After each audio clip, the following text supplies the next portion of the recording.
Sa ating latest satellite images, makikita natin yung dalawang weather system, bagamat itong intertropical convergence zone ay halos nasa labas na ng Philippine Area of Responsibility, at ang naapektuhan nito ay yung bahagi ng Southern Mindanao, particular na itong ilang bahagi ng Soc-Sargen. Magdadala ito ng maulap na kalangitan na may mga pag-ulan, pagkilat, pagkulog, particular na sa ilang bahagi ng Soc-Sargen at sa lalawigan ng Davao Occidental. Samantala, itong easterlies o yung hangin na nagbumula sa karagatang Pasipiko ay magdadala pa rin ng maulap na kalangitan na may mga pag-ulan, particular na sa may bahagi ng Eastern Visayas. Magdadala rin ito ng mas malaking tsansa ng mga thunderstorms sa bahagi ng Bicol Region, Aurora at Quezon. Sa nalalabing bahagi nating bansa, makikita nyo even dito sa may bahagi ng Luzon ay generally fair weather pa rin, medyo mainit na panahon, pero posible pa rin yung mga thunderstorms sa hapon hanggang sa gabi.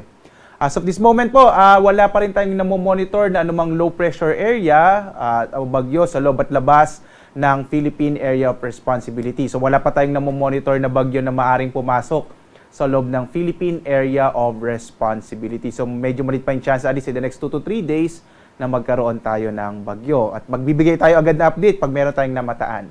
At dito nga sa Luzon, itong ating inaasang magiging lagay ng panahon, malaking bahagi ng Luzon ay makararanas ng mga isolated o pulupulong pag-ulan, pagkilat, pagkulog, medyo mainit pa rin sa tanghali. Mas malaking tsansa ng mga thunderstorm, particular na sa may bahagi ng Bicol Region, lalong-lalo na sa may area ng Quezon at Aurora, dahil dito umiiral yung easterlies o yung hangin na bumula sa karagatang Pasipiko. At kagaya ng binanggit ko, medyo mainit at tanghali pa rin yung mararanasan natin. Sa Lawag, agwat ng temperatura, 25 to 34 degrees Celsius.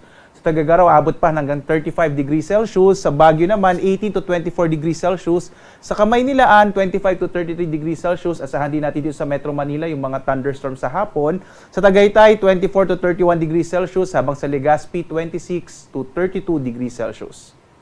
Dito naman sa bahagi ng Palawan, Visayas at Mindanao, mga isolated rain showers and thunderstorms na mararanasan sa Palawan. Agwat ang temperatura sa Calayan Islands, 25 to 33 degrees Celsius. Sa Puerto Princesa naman, 26 to 32 degrees Celsius.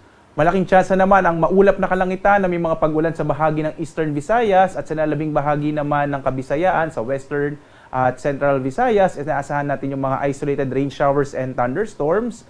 Agwat ang temperatura natin sa Tacloban, 26 to 31 degrees Celsius. Sa Cebu naman, nasa 27 to 32 degrees Celsius at sa Iloilo, 25 to 32 degrees Celsius.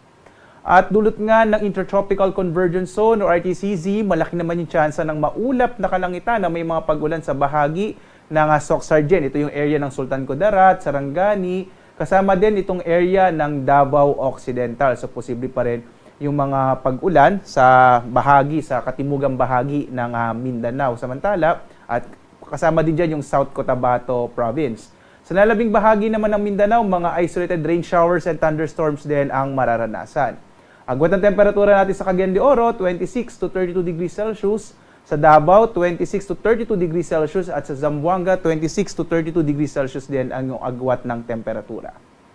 Wala pa rin tayong nakataas sa gale warning, kaya sa mga kababayan natin na maglalakbay sa ating mga karagatan, ligtas sa mga pumalaot ng mga sasakyang pandagat, maliliit na mga bangka sa mga baybayin ng ating bansa. Iba yung pag-iingat kapag meron tayong mga thunderstorms na maaaring biglang magpalakas ng alon ng ating karagatan. At dahil unang araw nga sa buwan ng Hulyo, narito yung ating inaasahan na posibleng maging track ng mga bagyo kapag buwan ng Hulyo. Base dito sa ating climatological tracks, karamihan ng mga bagyo ay dumadaan sa may area ng Bicol hanggang sa may area ng Northern Luzon. Maari din itong mag-recurve. So kadalasan po, kapag meron tayong mga bagyo, ito yung kadalasang nagiging track niya. Mainly sa Luzon, sa may area ng Bicol, o nag-recurve patungo sa may bahagi ng Japan. At bagamat minsan hindi nagla-landfall yung mga bagyo natin, kapag yung mga bagyo po ay nandito sa may northern part ng ating bansa, ito naman yung pagkakataon na nagkakaroon tayo ng hangin, enhance or pagpapalakas sa hanging habagat. So minsan kahit hindi tumatama yung bagyo sa lupa, malakas pa rin yung mga pag-ulan dito sa may western section ng Luzon at Visayas. Ito ay dulot nga ng pagpapalakas ng hanging habagat. So patuloy tayong magbibigay na updates kapag may namataan tayong bagyo. At in-expect din natin ngayong buwan ng Hulyo, 2 o 3 bagyo ang maaring mabuo papasok sa loob ng Philippine Area of Responsibility ngayong buwan nga ng Hulyo. Samantala, ang araw natin ay sisikat mamayang 5:31 na umaga at lulubog, 6:29 ng gabi.